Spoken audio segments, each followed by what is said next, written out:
I always hated going back to visit my parents. It wasn't just the remoteness of their town, hidden away in the middle of nowhere, Pennsylvania. It was the constant comparison to my older sibling, Matt. Matt, who had it all figured out. The stable job, the perfect family, the kind of life that parents brag about at dinner parties.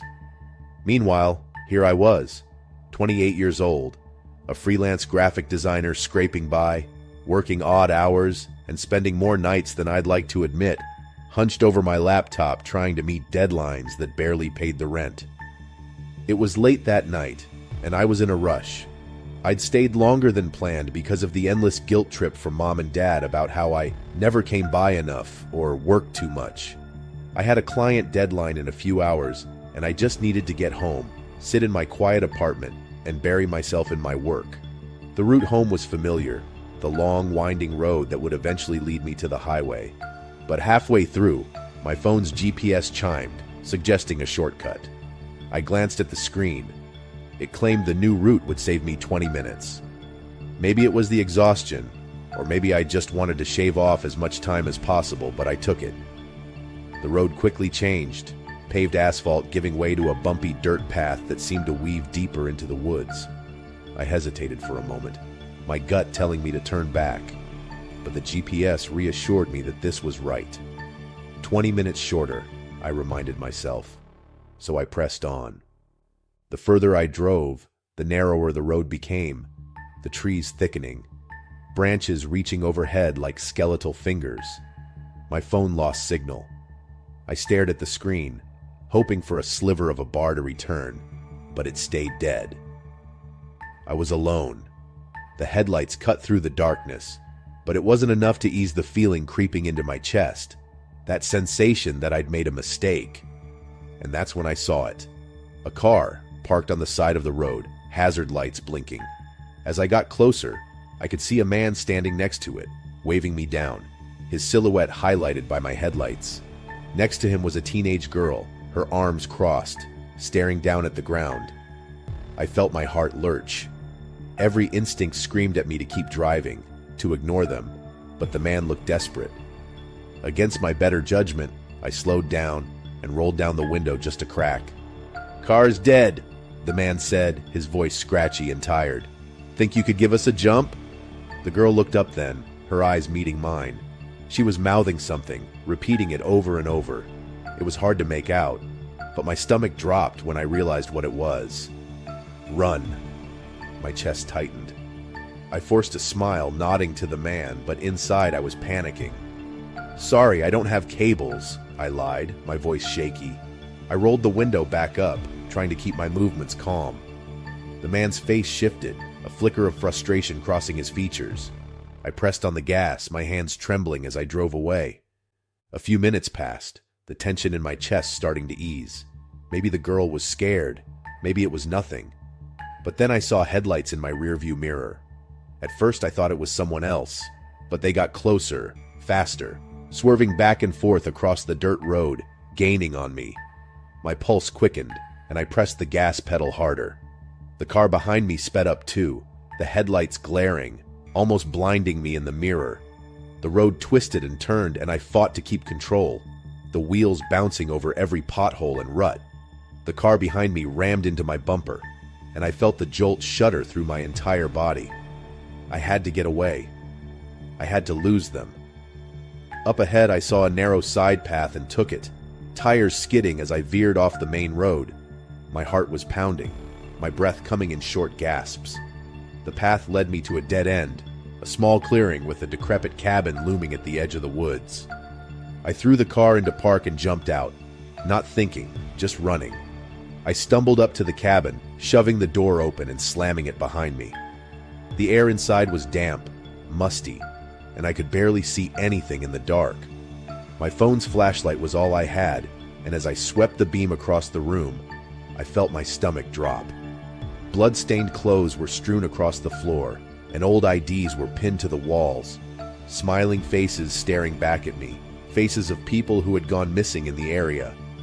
I heard footsteps outside. My hands shook as I tried to find something, anything, to defend myself with. The door burst open, and the man was there, his face twisted in anger. Behind him, the girl appeared, her eyes wide with fear. She rushed towards me, her voice urgent. "You have to trust me," she whispered, her eyes darting to the man. "We have to fight him, together." There wasn't time to think. The man lunged, and the girl grabbed a rusted metal pipe from the corner, swinging it at him. I joined in, grabbing a broken chair leg, striking out in blind panic. The struggle was chaotic, a blur of movement and noise, and somehow, we managed to push him back, knocking him to the ground. The girl grabbed my arm, pulling me towards the back door. "Run!" We tore through the woods, branches slashing at our faces, the sound of the man's shouts fading behind us. I didn't stop until we reached the edge of a nearby town, the glow of streetlights breaking through the darkness. I collapsed on the sidewalk, my chest heaving. The girl beside me, tears streaming down her face. "He was my father," she said quietly, her voice barely a whisper. "He's been doing this for years, taking people. I tried to stop him, but he's never going to stop." The police came, and they found the cabin, the IDs, the blood-stained clothes, but they never found him. He'd vanished into the woods, like a ghost. I tried to go back to my normal life, but every time I drive at night, I see those headlights in my mirror. I know he's still out there somewhere, and I can't shake the feeling that one day, he'll come back for me. Story 2. It was supposed to be a simple drive back after a long work conference. I was exhausted, and honestly, the last thing I wanted was to be stuck in a car with Jenna and Luis. Jenna, our bossy co-worker, always had to be in control. She loved telling everyone what to do, and tonight was no different. She insisted we take some alternate scenic route, instead of sticking to the main highway. I didn't care enough to argue. I was too tired, and Luis, our quiet and unassuming colleague, wasn't the type to speak up against Jenna, so we went along with it. The first hour or so of driving was uneventful. The sun had dipped below the horizon, leaving us in darkness, with nothing but the sound of tires against asphalt and Jenna's endless monologue about her weekend plans. The road started to narrow, and the GPS on our phones blinked out. No signal. Jenna didn't seem concerned. "It's fine. It's just a dead zone," she said, waving it off. But something about the empty road, the dense woods pressing in on both sides, made my stomach turn. There were no other cars, no houses, no signs of life, just us and the darkness. That's when we saw him, a man standing in the middle of the road, waving for help. He was tall, wearing a dark jacket, and his face was partially obscured by the dim light from our headlights. Jenna swore under her breath and slowed down, her fingers tightening on the wheel. "We're not stopping," she said, but Luis leaned forward, his voice soft. "We can't just leave him here," he said. Jenna huffed but pulled to a stop. The man approached the car, his eyes darting between us. "Car broke down," he said, his voice rough, almost mechanical. "Just need a ride up the road." He pointed vaguely ahead into the darkness. Jenna looked at us, her expression clearly annoyed. Luis nodded, and I shrugged. Against my better judgment, we let him in. He slid into the back seat beside Luis, and as soon as the door closed, the air in the car seemed to change. There was something about him, the way he stared straight ahead, barely blinking, his hands resting stiffly on his knees. Jenna tried to make small talk, but he barely responded, his answers curt and vague. Then he started asking questions. Where we were headed, if anyone knew we were taking this route. My skin prickled, and I could feel Luis tense beside me. The man kept fingering something inside his jacket pocket, and I couldn't shake the feeling that whatever it wasn't good. I caught Jenna's eyes in the rearview mirror, and I could see the worry there, the realization that we'd made a mistake. The road seemed to stretch endlessly, the trees closing in tighter, the darkness pressing in. And then, just as suddenly as he had appeared, the man pointed ahead. "There," he said. "My car's just up there." Jenna slowed down, and we saw it. An old, beat-up car pulled off to the side of the road. But something felt wrong. There was no sign of a breakdown, no flat tire, no steam from the hood, just a car sitting there, lifeless. And then I saw movement. A second man stepping out from behind the car, something long and metallic in his hand. "Go!" I shouted, and Jenna slammed her foot on the gas. The tires screeched and we lurched forward, the man in the back seat grabbing at Luis as we sped away. Luis twisted, shoving him back, and the man lost his grip, his body slamming against the door as Jenna swerved down the road. But they were following. Headlights appeared in the rearview mirror, gaining on us fast. Jenna's knuckles were white on the steering wheel, her breath coming in short gasps. The car started to sputter, slowing despite her foot being all the way down on the pedal. "They did something to it," Luis said, his voice barely a whisper. The car crawled to a stop and there was no time to think. "Out!" Jenna yelled, and we threw the doors open, running into the woods. Branches whipped at my face, the ground uneven beneath my feet. I could hear them behind us, the crunch of leaves, the snap of twigs. We stumbled through the darkness until we found a small clearing, and that's when we saw it. Traps, metal jaws rusted with age, scattered across the forest floor. And something else. Shreds of fabric, an old shoe, a backpack half buried under leaves. "They've done this before," Luis said, his voice hollow.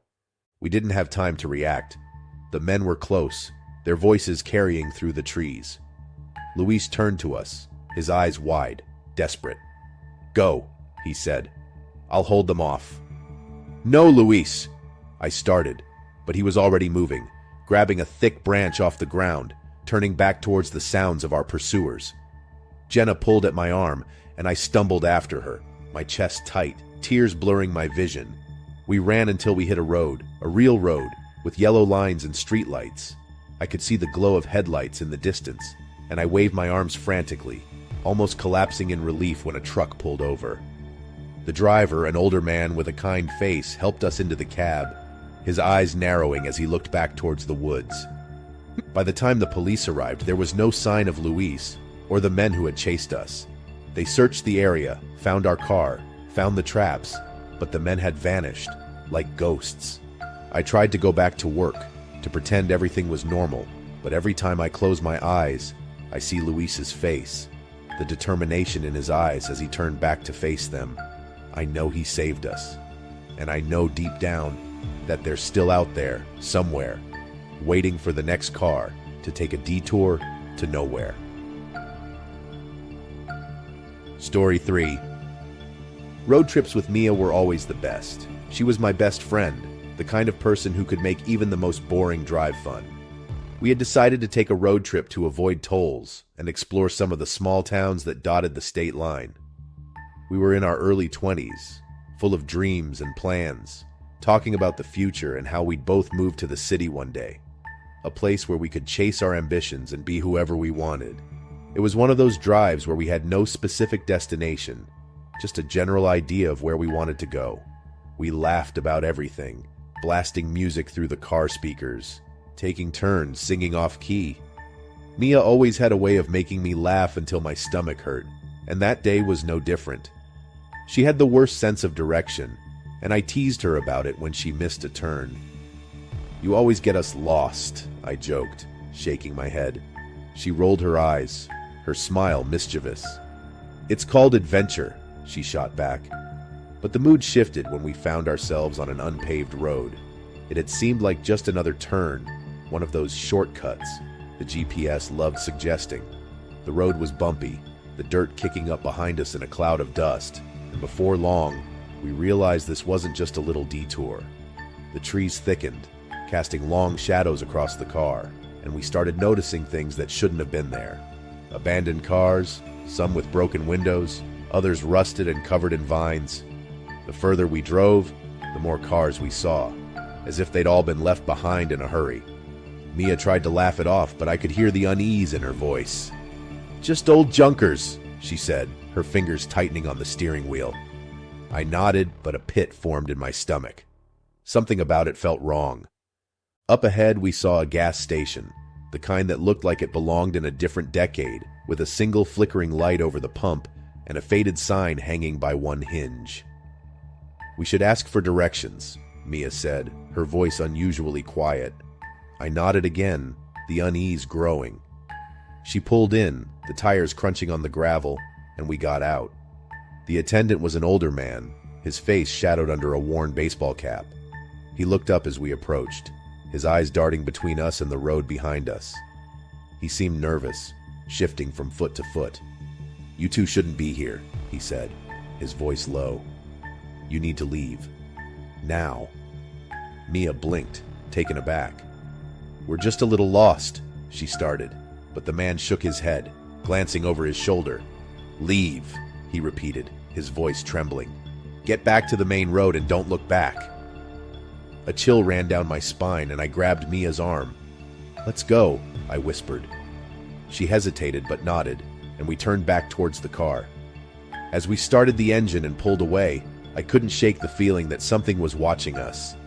We drove back the way we came, but after a mile or so, we hit a dead end, a fallen tree blocking the road. Mia cursed under her breath, her hands trembling as she gripped the wheel. "We'll go back to the gas station," she said, but when we got there, it was empty. The lights were off, the door hanging open, creaking in the breeze. "Where did he go?" Mia whispered, her eyes wide. I didn't have an answer. The pit in my stomach had turned to full-blown fear. We needed to get out of there, but every turn seemed to lead us deeper into nowhere. Then we saw them.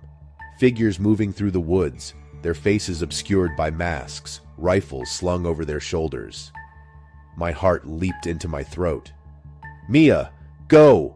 I shouted, but it was too late. They surrounded the car, their voices muffled, barking orders we couldn't understand. One of them yanked the door open, dragging Mia out. She screamed, and I fought to reach her, but someone grabbed me, shoving me to the ground. Everything became a blur. I remember the cold dirt against my face, the sound of Mia crying out, and then silence. They dragged her towards an old barn that loomed in the distance, its roof caving in, the wood rotting. I knew I had to do something. I waited until they were distracted, slipping away into the darkness, my heart pounding so loudly I was sure they'd hear it. I circled around, keeping low, moving as quietly as I could until I reached the barn. The door was half open, and I could see Mia inside, tied to a post, her face streaked with tears. I scanned the area, my eyes falling on a pile of tools, rusted, old, but usable. I grabbed a heavy wrench, my hands shaking. There was no time to think. I crept inside, inching closer to Mia. One of the masked figures stood nearby, his back to me. I swung the wrench, the metal connecting with a sickening thud.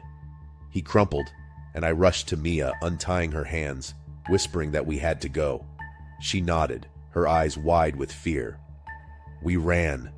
Out of the barn, through the trees, our breaths coming in ragged gasps. Behind us I could hear shouting, the crack of a rifle being fired. I didn't look back. I couldn't. We stumbled through the woods until we found the road again, the faint glow of headlights in the distance. I waved my arms, tears streaming down my face, and a car pulled over, the driver's eyes widening as he saw us. He took us to the nearest town and we called the police. They went back, searched the area, but found nothing. No barn, no masked figures, no sign that anyone had been there at all. Mia wouldn't talk to me, her eyes filled with anger and fear. She blamed me for taking the detour, for everything that had happened. And maybe she was right. We don't talk much anymore. The road trip that was supposed to be an adventure had turned into a nightmare, and it left us both scarred. I don't take back roads anymore. I stick to the highways, pay the tolls, do whatever it takes to feel safe. But every now and then, when I'm driving at night, I see a flicker of movement in the trees, and I wonder if they're still out there, waiting for someone else to make a wrong turn at the state line. Story 4. Driving at night always brought a certain stillness, a kind of quiet that wrapped around you like a heavy blanket. I'd been a truck driver for over 15 years now, and while I'd gotten used to the long shifts and the endless highways, the loneliness never quite left. It was just me, the hum of the engine, and the stars above, the dark stretch of road going on forever. But sometimes, late at night, when I was tired, my mind would drift back to a memory I couldn't quite shake. A place I once got lost in as a child, a town that seemed to vanish the moment we found our way out. I'd been having nightmares about it for years, and though I tried to push them away, they always found me on these lonely drives. I was on a late-night haul through a rural stretch of highway, somewhere deep in the middle of nowhere, the kind of place where the radio didn't work, and you hadn't seen another set of headlights for hours. I'd taken a wrong turn. I knew it the moment I passed an old rusted sign that looked like it had been there for decades, half covered in ivy. It pointed towards a town I'd never heard of, but the road ahead looked empty, and I figured I'd just drive through it and find my way back to the main highway. The road led me to a small town, the kind of place that time had forgotten. The buildings were old, crumbling, their windows dark. The main street was deserted, no lights, no cars. Nothing but the distant sound of the wind rustling through the trees. My headlights swept across the empty storefronts, the peeling paint, the cracked pavement. There was something off about it, something that made my skin prickle, but I kept driving, figuring I'd be through it soon enough. Then I heard it, a faint cry coming from somewhere nearby. I slowed down, my heart suddenly pounding in my chest. It came again, softer this time, like someone calling for help. I pulled over, stepping out of the truck, the cold night air biting at my skin. I followed the sound, down a narrow alley between two crumbling buildings, and that's when I saw him, a teenager, slumped against the wall, his face bloodied, his eyes wide with fear. "Help me," he whispered, his voice barely audible. I knelt beside him, my hands trembling. "What happened?" I asked, but he shook his head, his eyes darting towards the end of the alley. "You need to leave," he said, his voice urgent. "They'll find you. You have to go now." A chill ran down my spine. I glanced back towards my truck, the street still empty, the buildings dark and silent. I helped him to his feet, but he pushed me away, his eyes wide with terror. "Go!" he shouted, and I didn't need to be told again. I ran back to my truck, my heart pounding, my breath coming in short gasps. I started the engine, the headlights flickering as they cut through the darkness. But no matter which way I turned, every road led me back to the same spot, the center of town, the same row of crumbling buildings, the same dark windows staring back at me. It was like I was trapped, the town looping in on itself, no way out. Panic set in, my hands gripping the wheel, my knuckles white. I drove faster, the tires skidding on the cracked pavement, but it was no use. Every turn brought me back to the same place. Then I saw them, shadows, moving between the buildings, emerging from the darkness. Slowly, deliberately, they moved towards me, their faces obscured, their bodies twisted, inhuman. My breath caught in my throat as I recognized one of them. A face I'd seen on a missing person poster years ago, now distorted, hollow. They were getting closer, their eyes fixed on me, and I knew I had to get out of there. I slammed on the brakes, throwing the truck into reverse, my eyes darting around, looking for anything, any way out. That's when I saw the diner, its windows dark, the door hanging open. I didn't think, I just acted. Jumping out of the truck and running towards it, the shadows closing in behind me. Inside, it was empty. The air was thick with dust, the tables and chairs overturned as if everyone had left in a hurry. I ran to the back, my hands shaking as I grabbed the CB radio, my only hope. I called out, my voice cracking, begging for anyone to hear me, to help me. The shadows were at the windows now, their faces pressed against the glass, their hands clawing at the door. I held my breath, waiting, the silence stretching on, the radio crackling. And then, a voice. Faint, but there. Someone was out there. Someone had heard me. I didn't know if they could reach me in time, but it was enough to keep me going. I grabbed a chair, wedging it under the door handle, my heart pounding as I waited, the shadows pressing closer, their eyes empty, lifeless. The night seemed to stretch on forever, each minute feeling like an hour, the shadows never stopping, never tiring. But then, just as the first light of dawn began to break, they started to fade. Slowly, they dissolved into the air, the town around me beginning to blur, to disappear. I blinked, my eyes stinging, and suddenly, I was back. sitting in my truck on the side of the highway, the sun rising over the trees, the road ahead empty. I don't know how I got there, or if any of it was real. The diner, the shadows, the boy in the alley. It all felt like a dream, a nightmare I couldn't wake up from. But when I tried to look up the town, there was nothing. No name, no record, just empty space where it should have been. And then I found the stories, the disappearances, the people who had gone missing on that stretch of highway, never to be seen again. I still drive the same routes, still take the same hauls, but I never take a wrong turn.